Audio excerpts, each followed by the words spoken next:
సుమారుగా అంటే 50 ప్యాకెట్లతో గాంజా ఆటో వెనకాల లోడ్ చేసి 4 పీవీసీ బ్యాగుల్లో పెట్టి తీసుకొని వస్తే వాళ్ళ వివరాల గురించి వీటి గురించి అడిగితే వెహికల్ డ్రైవ్ చేస్తున్న వ్యక్తి ఎవరైతే ఉన్నారో ఆయన, తర్వాత మన నర్సీపట్నం చెందిన ఒక వ్యక్తి, లోకల్ వ్యక్తి, వీళ్ళు పారిపోయారు. మనకి దొరికిన వాళ్ళు మర్జి గాంధీ అని చెప్పేసి ఈయనది తాజంగి గ్రామం, కోరుకొండ మండలం, చింతపల్లి అండి. అలాగే వంతల రవిబాబు, హరిబాబు, సన్నా భాస్కర్రావు 20 సంవత్సరాలు, ఈయనది కూడా కోరుకొండే.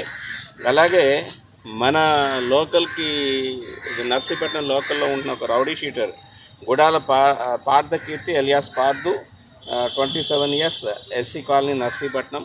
వీళ్ళని మేము అదుపులోకి తీసుకోవడం జరిగింది. మన టీం ఎంక్వైరీ చేస్తే వీళ్ళు ఒరిస్సా నుంచి A1 ఎవరైతే ఉన్నారో ఇప్పుడు అబ్స్కాండింగ్ పర్సన్ ఉన్నాడో ఆయన సెక్యూర్ చేసి ఇప్పుడు మధ్య గాంధీ, వంటల హరిబాబు సహాయంతో ఆటోలో తీసుకురాగా నర్సీపట్నంలోనే మన రౌడీ షీటర్స్ ఎవరైతే ఉన్నారో వాళ్ళు దాన్ని ఇంటర్సెప్ట్ చేసి, మేము ఇంతకుముందు కూడా గాంజా వ్యాపారం చేశాము, మేము దీన్ని ఎస్కార్ట్ చేసి సేఫ్గా తీసుకొని వెళ్తాము, దానికి గాను మాకు వాటా ఇవ్వండి అని చెప్పేసి, షేర్ ఇవ్వండి అని చెప్పేసి వాళ్ళు ఇద్దరు కూడా ఇంటర్సెప్ట్ అయ్యి ఇందులోని ఈ వెహికల్తో పాటు తీసుకొని వెళ్తుండగా మనకు దొరికారండి.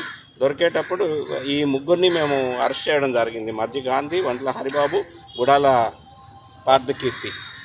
మిగిలిన ఇద్దరు ఎవరైతే ఈ సరుకుని సెక్యూర్ చేసి ఆటో డ్రైవర్ ఉన్నారో ఆయన్ని, ప్లస్ ఇంకా లోకల్ రౌడీ షీటర్ ఒకరు ఉన్నారు, ఆయన్ని కూడా మేము అప్రిహెండ్ చేయాల్సిన అవసరం ఉంది. వాళ్ళని కూడా పట్టుకుంటాము. ఈ ఆటోని, అలాగే వారి దగ్గర ఉన్న 3 సెల్ ఫోన్ని, ఈ 100 కేజీల గాంజాయిని సీజ్ చేసి ఈరోజు కోర్టులో ప్రొడ్యూస్ చేస్తున్నారండి.